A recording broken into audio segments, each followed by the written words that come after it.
Guys, today we are going to learn about the product life cycle assessment. But before to that, I just want to show you something like importance of the sustainable design, right? So here I have kept one picture for you guys. Okay, so here in the center what is happening, engineer is there. Okay, so if you are developing any product considering the definition, then you are going to perform the synthesis, then analysis followed by the evaluation. You are going to develop a product for the business, right? That business is going to launch that product for society, right? And if the product is good, ultimate effect is going to happen on the planet, right? So understand here, like if you have designed any wrong product at any point of time, ultimately who is going to suffer? Planet as well as the future generation. So always think about this sustainable design and think appropriately. Okay, now let's move on to our today's topic, that is life cycle assessment. Okay, so let's try to understand what is the definition of life cycle assessment. So LCA is a technique to assess environmental impacts, okay, associated with all stages of product life. So all stages of product life starts from the design phase, then material extraction, then material processing, followed by manufacturing, then distribution, use, repair and maintenance, and disposal or recycling, right? So ultimately, when we are designing a product, from the design to the disposal point, we have to think about the environmental impacts throughout the product life cycle. Okay, so now let's try to understand what are the different phases of the product life cycle.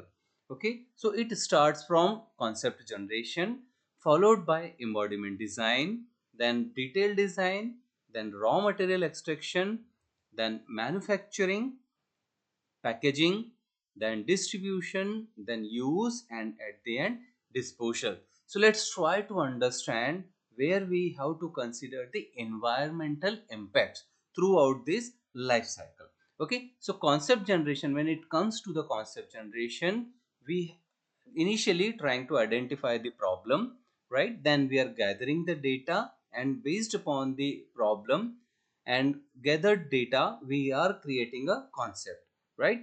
Then once one concept is generated, we try to develop other solutions as well, right? So once we have many concepts with us, we will select one solution. Okay, so after generating one concept, we are just moving ahead with the next step, that is product architecture. Then we are considering whether we are creating a modular architecture or integral architecture. Then we are finalizing the configurations of that product, and at the end we are finalizing the parametric design. Then once the embodiment design stage is over, then we have to move further for the detailed design phase, where we are finalizing the complete design. Okay, so once your design is finalized, you can go ahead with the next step, that is raw material extraction, right? So here you have to consider a sustainable material while you are at the stage of the detailed design, right? So sustainable materials for product development is very essential, right? So once you have the material, you can go ahead with the manufacturing, right? Like you consider the sustainable material, you must think to have the sustainable manufacturing methods for the product development as well. Okay, so based upon your manufactured product and based upon their product architecture, whether it's a modular or integral architecture, you will think about the sustainable packing. Okay, that's what the life cycle assessment importance is. Okay, so you have to think about the sustainable packaging, right? So once your product is packed, then you have to think about the distribution. Ultimately you have to think about this product supply chain management properly, right? So remember, all these stages, throughout all these stages, you have to think about the environmental impact. Okay, so now once you are distributing the product, and once the product is reached to the user's hand, you have to think about that whatever product you have designed, that must be useful. User should not throw your product immediate after 1 month or 1 year, right? So that environmental impact is being considered during all stages of this life cycle assessment, right? And at the end, once the user is used the product, or once the user has used the product, then he will try to dispose it off. Okay, so here you have to think about the throwaways as well as the recycling.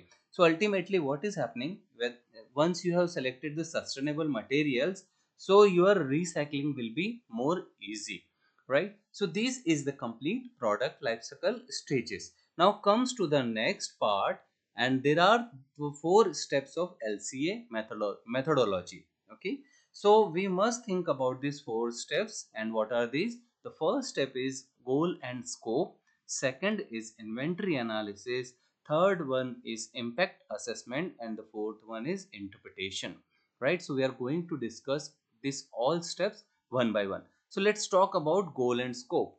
Okay, so first point is that ensures the LCA is performed consistently.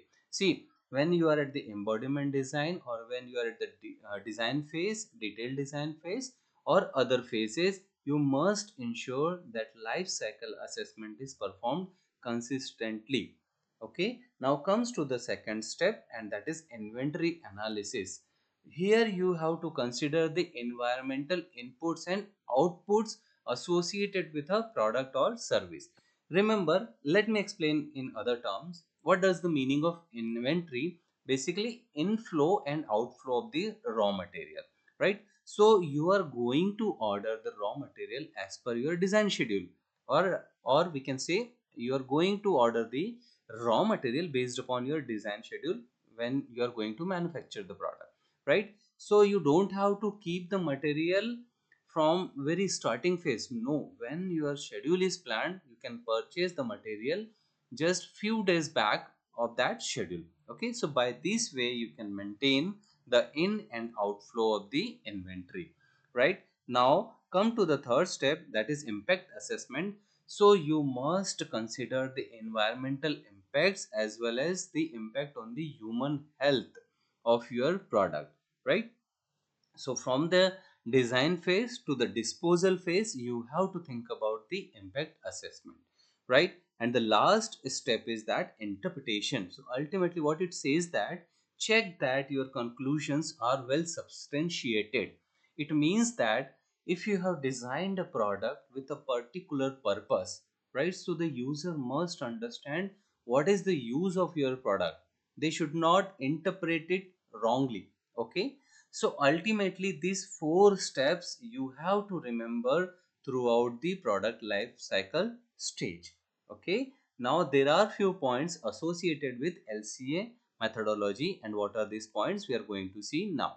Okay. So the first point says that good design will ensure a product contains a rationalized number of materials and components, right? That consumer health and safety issues are considered, that it functions appropriately and effectively and communicates the function clearly, that it is styled appropriately, is ergonomically correct, and complies with the legislation requirement. So ultimately you must have a proper number of material as well as the component. Now comes to the second point. What it says, that eco design goes further by aiming to reduce the environmental impact of each stage of the product life cycle, right? So this, your complete product life cycle comes under the eco design phase. Now comes to the last point. In product development terms, the product life cycle covers the whole life cycle, right? We just understood that if you are designing the product, it will start from cradle to grave, means design, then followed by raw material extraction, then making of the product by manufacturing processes, to distribution, to use, and at the end the product life going to be, and we are going to use the material once again. Okay, recycling will take place. So this is the complete product life cycle assessment. So being a good designer, you must think about all sustainable materials as well as the complete sustainability throughout the product life cycle stage. Okay, so with this we are done with the product life cycle assessment lecture. Thank you so much. If you like the video, please share the link as well as subscribe the channel. Thank you so much.